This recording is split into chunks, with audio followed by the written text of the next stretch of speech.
Assalamualaikum warahmatullahi wabarakatuh.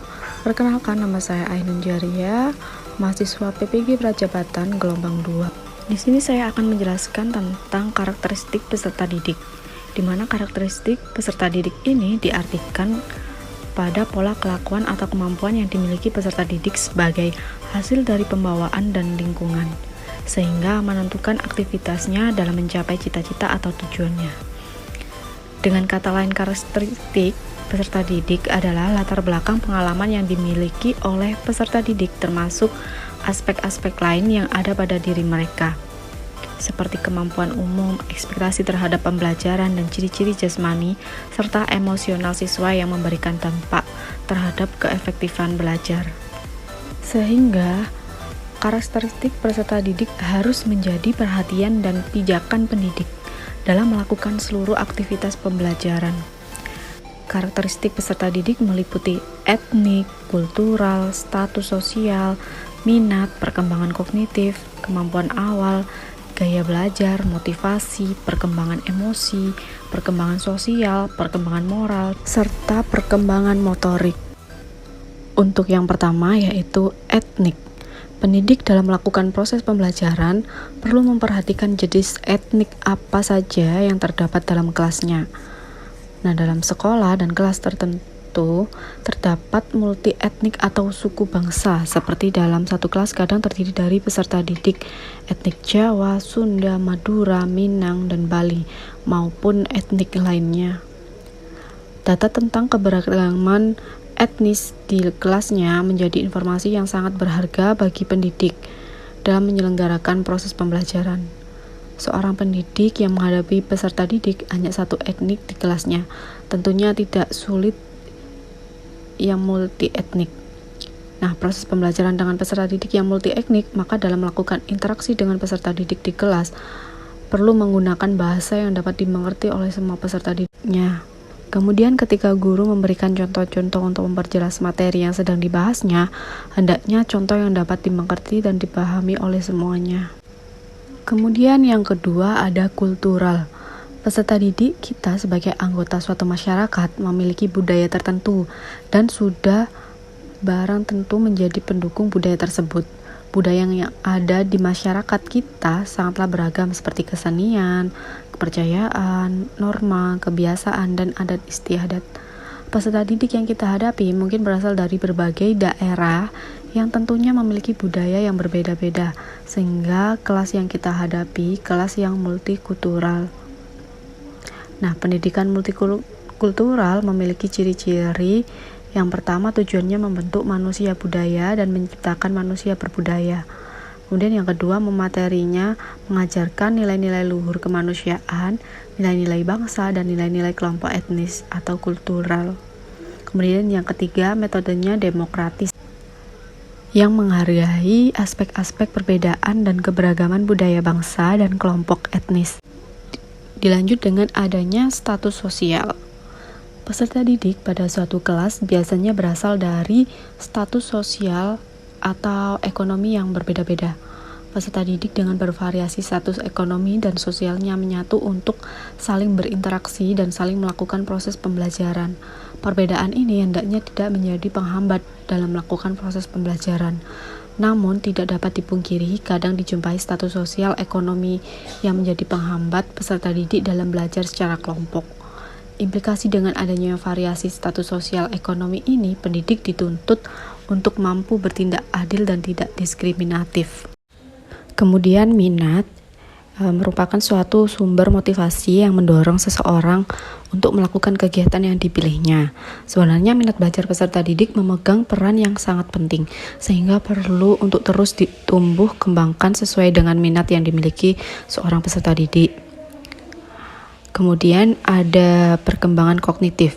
Tingkat perkembangan kognitif yang dimiliki peserta didik dalam mempengaruhi guru dalam memilih dan menggunakan pendekatan pembelajaran, metode, media, dan jenis evaluasi. Untuk kemampuan awal merupakan keadaan pengetahuan dan keterampilan yang harus dimiliki terlebih dahulu oleh peserta didik sebelum mempelajari pengetahuan atau keterampilan baru. Pengetahuan dan keterampilan yang harus dimiliki terlebih dahulu maksudnya adalah pengetahuan atau keterampilan yang lebih rendah dari apa yang akan dipelajari. Nah, kemampuan awal peserta didik bersifat individual, artinya berbeda antara peserta didik satu dengan yang lainnya, sehingga untuk mengetahui juga harus bersifat individual. Jenis karakter peserta didik lainnya ada gaya belajar, kemudian motivasi, dan perkembangan emosi. Untuk gaya belajar merupakan cara yang cenderung dipilih atau digunakan oleh peserta didik dalam menerima, mengatur, dan memproses informasi atau pesan dari komunikator atau pemberi informasi. Nah, gaya belajar dapat dikelompokkan menjadi 3, yaitu visual, auditif, dan kinestetik. Dengan diketahui gaya belajar yang dimiliki peserta didik, maka akan berimplikasi terhadap model pembelajaran, strategi, metode, dan media pembelajaran yang akan digunakan. Merupakan suatu kondisi yang menyebabkan atau menimbulkan perilaku tertentu dan yang memberi arah dan ketahanan atau persistence pada tingkah laku tersebut. Motivasi kadang timbul dari dalam diri individu itu sendiri, dan kadang motivasi itu muncul karena faktor dari luar dirinya sendiri atau motivasi ekstrinsik. Seseorang memiliki motivasi tinggi atau tidak dalam belajarnya dapat terlihat dari 3 hal. Yang pertama, kualitas keterlibatannya, kedua, perasaan dan keterlibatan afektif peserta didik, kemudian yang ketiga, upaya peserta didik untuk senantiasa memelihara atau menjaga motivasi yang dimiliki. Lalu ada perkembangan emosi. Emosi sebagai tergugahnya perasaan yang disertai dengan perubahan-perubahan dalam tubuh. Misalnya otot menegang dan jantung berdebar. Dengan emosi, peserta didik dapat merasakan senang atau gembira, kemudian semangat, bahkan sebaliknya peserta didik merasakan sedih, takut. Nah, suasana emosi yang positif atau menyenangkan atau tidak menyenangkan membawa pengaruh pada cara kerja struktur otak manusia dan akan berpengaruh pula pada proses dan hasil belajar. Oleh karena itu, pendidik dalam melakukan proses pembelajaran perlu membawa suasana emosi yang senang atau gembira dan tidak memberi rasa takut pada peserta didik. Lalu pada slide terakhir ada perkembangan sosial, kemudian perkembangan moral, dan perkembangan motorik. Untuk perkembangan sosial, merupakan kemampuan anak untuk berinteraksi dengan lingkungannya. Bagaimana anak tersebut memahami keadaan lingkungan dan mempengaruhinya dalam berperilaku baik kepada dirinya sendiri maupun kepada orang lain. Nah, perkembangan sosial peserta didik dapat diketahui atau dilihat dari tingkatan kemampuannya dalam berinteraksi dengan orang lain dan menjadi masyarakat di lingkungannya. Ada beberapa faktor yang mempengaruhi perkembangan sosial, yaitu keluarga, kematangan, teman sebaya, sekolah, dan status sosial ekonomi. Kemudian perkembangan moral.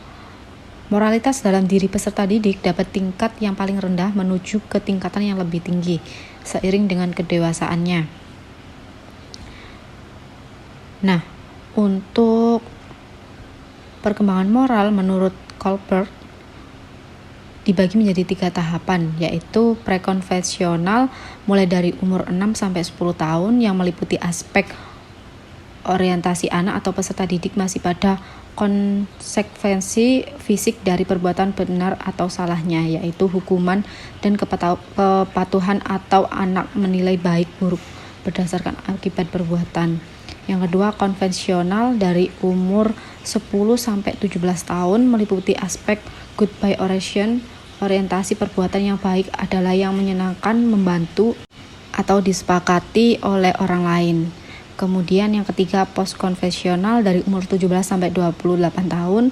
Jadi tahap pasca konvensional ini meliputi kontraktual legalistic orientation, jadi orientasi orang pada legalitas kontrak sosial. Nah, yang terakhir, perkembangan motorik. Menurut Hurlock, perkembangan motorik adalah perkembangan gerakan jasmania melalui kegiatan pusat syaraf, urat syaraf, dan otot yang terkoordinasi. Perkembangan motorik merupakan proses yang sejalan dengan bertambahnya usia secara bertahap dan berkesinambungan, di mana gerakan individu meningkat dari keadaan sederhana, tidak terorganisir, dan tidak terampil ke arah penguasaan keterampilan motorik yang kompleks dan terorganisir dengan baik. Nah, perkembangan motorik dikelompokkan menjadi motorik kasar dan motorik halus. Motorik kasar ini gerakan tubuh yang menggunakan otot-otot besar atau sebagian besar atau seluruh anggota tubuh yang dipengaruhi oleh kematangan anak itu sendiri. Sedangkan motorik halus gerakan yang menggunakan otot halus atau sebagian anggota tubuh tertentu yang dipengaruhi oleh kesempatan untuk belajar dan berlatih. Jadi itulah yang dapat saya sampaikan mengenai karakteristik peserta didik. Terima kasih. Wassalamualaikum warahmatullahi wabarakatuh.